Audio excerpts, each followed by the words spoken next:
video kali ini saya akan berbagi pengalaman lulus tes CPNS 2019. Tetapi sebelum kita mulai, jangan lupa klik like dan subscribe video ini untuk membantu perkembangan channel ini.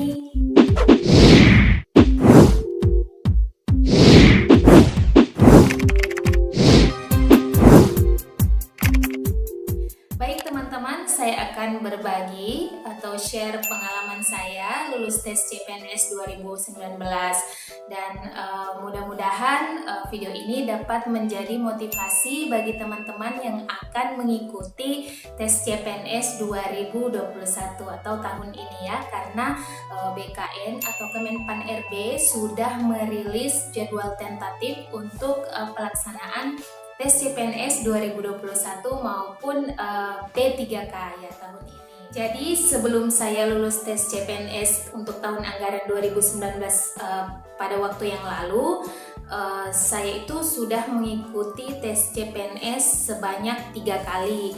Pertama di tahun 2012 saya mendaftar di Kementerian Hukum dan HAM.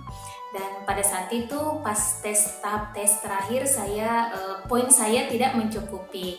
Kemudian pada tahun 2017 saya juga mengikuti tes CPNS, tetapi pada saat itu saya gagal di seleksi administrasi. Dan yang terakhir tes 2018 ya, kebetulan pada saat itu sudah CAT juga.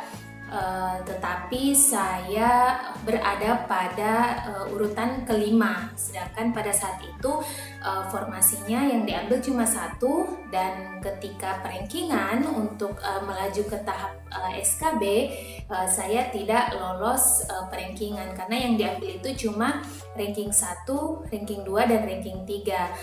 Pada 2017 kemarin saya tes di Kementerian Agama, begitu juga di 2018 saya tes di Kementerian Agama juga. Tetapi kegagalan tersebut tidak menjadi membuat saya down, dan saya jadikan kegagalan tes yang kemarin itu sebagai sebuah pembelajaran, karena saya percaya bahwa kegagalan itu adalah salah satunya jalan untuk menuju kesuksesan selama kita masih ingin berusaha ya. Nah, belajar dari beberapa kegagalan yang kemarin, karena saya percaya bahwa kegagalan adalah kesuksesan yang tertunda, saya mencoba lagi, dan kebetulan pemerintah masih membuka tes CPNS di tahun anggaran 2019 ya. Saya mencoba di Kementerian Pendidikan dan Kebudayaan, karena saya berpikir bahwa kalau di Kementerian Agama saya sudah gagal 2 kali, kenapa tidak mencoba di kementerian yang lain ya. Untuk tahapan tes seleksi CPNS 2019 itu tidak berbeda jauh dengan tahapan tes seleksi CPNS di 2018, yaitu seleksi administrasi, kemudian ada tes SKD, kemudian ada tes SKB. Nah, tahapan yang pertama itu adalah seleksi administrasi. Berkaca dari pengalaman sebelumnya, saya pernah gagal di hasil administrasi ya.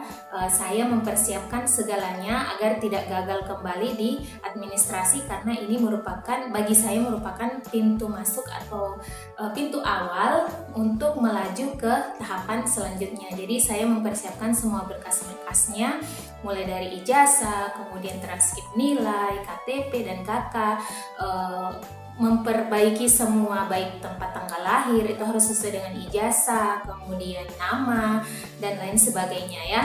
Jadi saya masih ingat pada saat itu saya mendaftar untuk tahapan seleksi administrasi itu pada tanggal 3 Desember 2019 ya. Kemudian pengumumannya itu saya lupa tanggalnya, tetapi pengumuman seleksi administrasi itu di bulan Januari.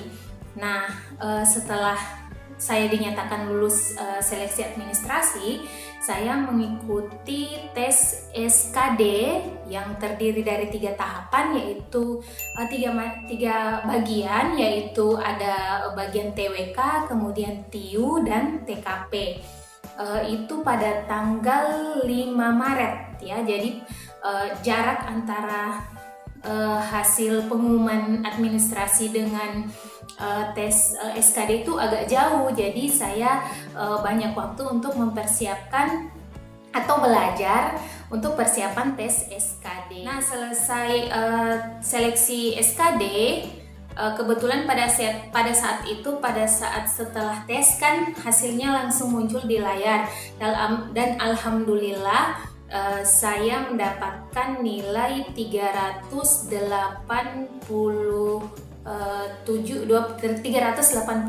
insya Allah ya. Jadi pada saat itu untuk sesi saya berada pada peringkat kedua. Tetapi pada saat itu saya tidak terlalu nggak terlalu harap cemas juga, karena kan yang tes itu dari seluruh Indonesia dan otomatis kita harus di ranking dulu nanti untuk hasil SKD-nya. Nah, saya ingat pada saat itu untuk hasil tes seleksi SKD setelah dilakukan perankingan dan pengumuman resmi dari Kementerian Pendidikan dan Kebudayaan, dan alhamdulillah ya Allah, saya mendapatkan peringkat yang pertama untuk formasi yang saya daftarkan. Nah, setelah itu melaju ke tahap SKB. Harusnya jadwalnya itu pada bulan Mei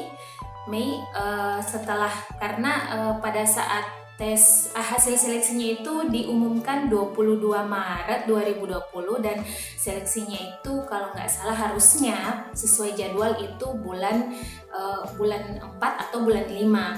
Ternyata pada saat itu kita dihadapkan pada pandemi corona, sehingga untuk tes SKB itu molor jauh sekali.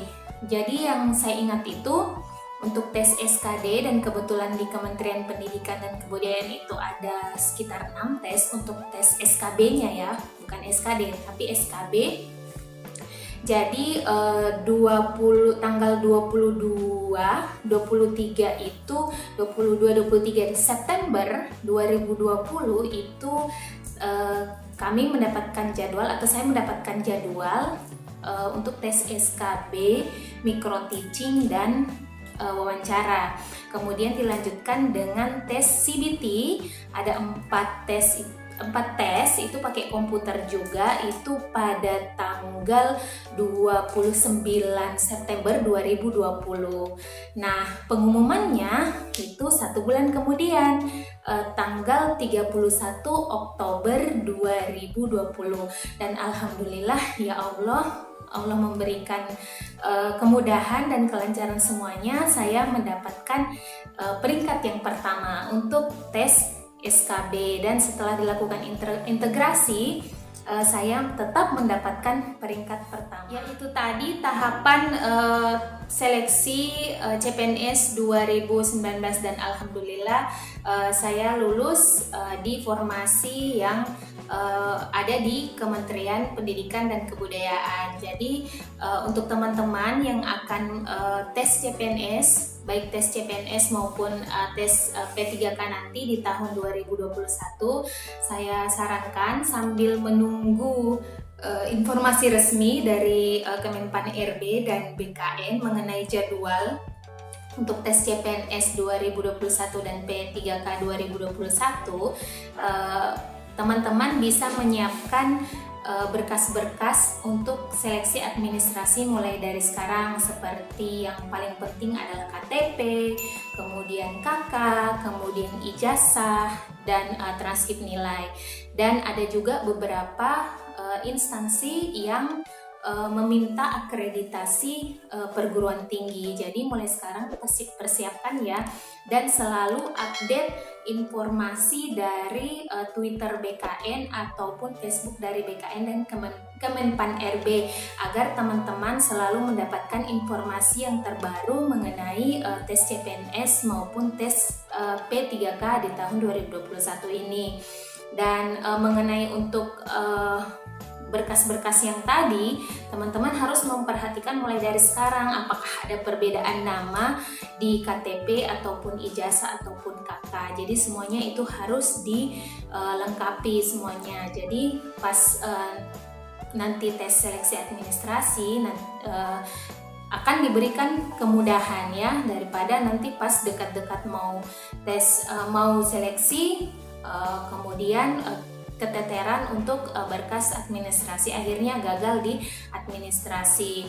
Kemudian nanti akan ada lagi pengumuman formasi dari tiap-tiap instansi, tapi selalu update aja ya yang info terbarunya, karena setiap instansi itu permintaan berkas administrasinya beda-beda ya. Ada yang juga minta akreditasi, ada juga yang tidak minta akreditasi. Pokoknya nanti berkas untuk administrasinya itu disesuaikan dengan formasi yang diminta, karena itu penting. Jadi harus sesuai, mulai dari surat lamarannya, kemudian surat pernyataannya, itu semua harus sesuai. Jadi teman-teman yang belum lulus di tahun-tahun sebelumnya, mulai dari sekarang persiapkan diri kalian ya, dan jangan patah semangat, dan jangan lupa juga tetap berdoa, karena Allah itu sudah mengatur rezeki hambanya ya. Tetap usaha, tetap berdoa, dan tetap update info yang terbaru.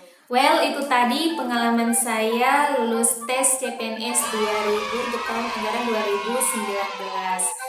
Mudah-mudahan video ini dapat bermanfaat dan bisa menjadi motivasi bagi teman-teman yang akan tes CPNS ataupun tes P3K di tahun 2021. Di video selanjutnya, insya Allah saya akan membahas bagaimana atau berbagi tips agar lolos seleksi administrasi maupun seleksi SKD dan lain sebagainya. Oke, sebelum itu jangan lupa klik like dan subscribe video ini, dan jangan lupa aktifkan lonceng notifikasi agar teman-teman mendapatkan update atau video terbaru dari saya. Semoga video ini dapat bermanfaat. See you in the next video. Assalamualaikum warahmatullahi wabarakatuh.